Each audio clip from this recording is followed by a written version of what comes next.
প্রাণপ্রিয় আমার চাকরি প্রত্যাশী ভাই ও বোনেরা, বাংলাদেশ জুডিশিয়াল সার্ভিস কমিশন সচিবালয় সকলে অবগত আছেন, জানেন যে অফিস সহায়ক পদে বিশাল বড় একটা নিয়োগ বিজ্ঞপ্তি প্রকাশ করেছিল, যার শূন্য পদের সংখ্যা ছিল 401 জন। এখন বিষয়বস্তু হলো, যারা পরীক্ষার্থী রয়েছেন আগামী 17 তারিখ পরীক্ষা 10টা থেকে 10টা 35 মিনিট পরীক্ষা হবে। এখন আপনাদের জানার বিষয় যে ভাই, আমরা যেহেতু পরীক্ষা ঢাকাতে দূর দূরান্ত থেকে পরীক্ষা দিতে যাবেন, সেই ক্ষেত্রে আপনাদের আসলে কি কি ডকুমেন্ট, কি কি কাগজপত্র নিয়ে আপনার পরীক্ষার হলে যেতে হবে। মূলত তিনটা মেন বিষয় হলো, তিনটা ডকুমেন্ট একদম গুরুত্বপূর্ণ বিষয় নিয়ে যেতে হবে। সেই তিনটা কি, এবং পরীক্ষা যেহেতু MCQ আকারে হবে, কি বিষয় কত মার্কের পরীক্ষা হতে পারে, অ্যান্ড কি কি সাবজেক্ট ভিত্তিক পরীক্ষা হতে পারে, সেই বিষয় যেহেতু সময় খুব কম আর হাতে মাত্র আজকের দিন নিয়ে 4 দিন বাকি আছে, কি বিষয় স্বল্প সময় আপনারা কিভাবে প্রিপারেশন নেবেন, সেই বিষয়ে আপনাদের নিয়ে আমরা আলোচনা করব।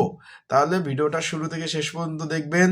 আর যারা আমার ইউটিউব চ্যানেলে নতুন, তারা অবশ্যই আমার ইউটিউব চ্যানেলটা সাবস্ক্রাইব করে রাখবেন, লাইক বাটনটা ক্লিক করে রাখবেন। আপনাদের যে কোনো চাকরির বিষয়ে মন্তব্য থাকলে নিচে কমেন্টস বক্স আছে, সেইখানে আপনারা কিন্তু অবশ্যই কমেন্ট করতে পারেন। তো চলুন ভিডিওটা শুরু করে দেই। জেলা জজ ও তার অধীনস্থ আদালত ট্রাইব্যুনালে শূন্য পদে রাজস্ব খাতভুক্ত এই নিয়োগটা, আবারও বলতেছি, রাজস্ব খাতভুক্ত নিয়োগটা মানে সরকারি, একদম খাস সরকারি যেটা বলে সেই সরকারি। এখানে আপনাদের চাকরি হলে জেলা জজ ট্রাইব্যুনালে আদালতে আপনার পোস্টিং হবে, তার মানে নিজ জেলায় নিজ বিভাগে আপনি পোস্টিং পাবেন, মাস্ট বি। এটা নিয়ে আপনাদের কোনো টেনশন নাই। এখন বিষয় হলো ভাই, আমার পরীক্ষায় কি কি কাগজপত্র নিয়ে যাব, কি কি কাগজপত্র আমার নিয়ে যেতে হবে, সেই বিষয় নিয়ে আমরা একটু এখনই আলোচনা করি। কি কি কাগজপত্র নিয়ে যেতে হবে, তিনটি বিষয় আপনাদের অবশ্যই খেয়াল রাখতে হবে। এখানে পরীক্ষা হবে MCQ, 17 জানুয়ারি 2026 সকাল 10টা থেকে 10টা 35 মিনিট পরীক্ষা অনুষ্ঠিত হবে। তার মানে 35 মিনিটের পরীক্ষা MCQ আকার হবে।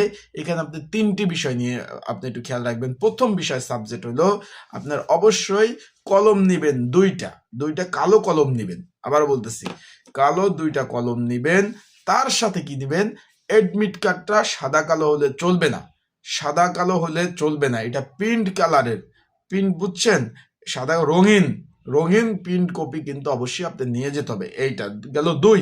3 নাম্বার হলো আপনার জাতীয় পরিচয়পত্র বা ভোটার আইডি কার্ড। এই তিনটা জিনিস কিন্তু আপনার অবশ্যই লাগবে।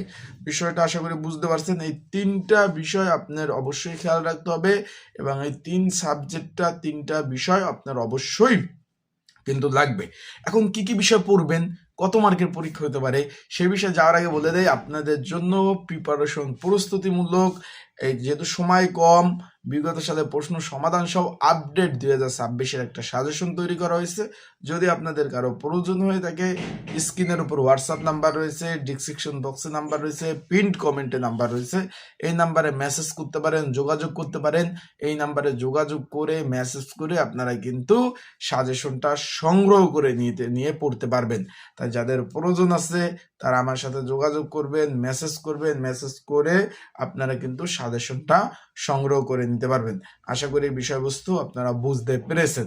এখন এখানে কি কি বিষয় পড়বেন, এখানে পড়বেন ভাই বাংলা, ইংরেজি, অঙ্ক, সাধারণ জ্ঞান এবং সাম্প্রতিক বিষয়, ঘটে যাওয়া বিষয়বলী, এবং জুলাই বিপ্লব, কোটা সংস্কার আন্দোলন, এবং সাম্প্রতিক যে বেগম খালেদা জিয়া মারা গেছে, শহীদ হাদি মারা গেছে, এইসব সাম্প্রতিক বিষয় নিয়ে একটু পড়াশোনা করবেন। এই বিষয়ে কি কি বিষয় পড়তে হবে, আমার একটা ভিডিও আমার ইউটিউব চ্যানেলে আপলোড দেওয়া আছে, চাইলে আপনারা সেটা দেখলে বিস্তারিত বিষয় আপনারা কিন্তু বুঝতে পারবেন।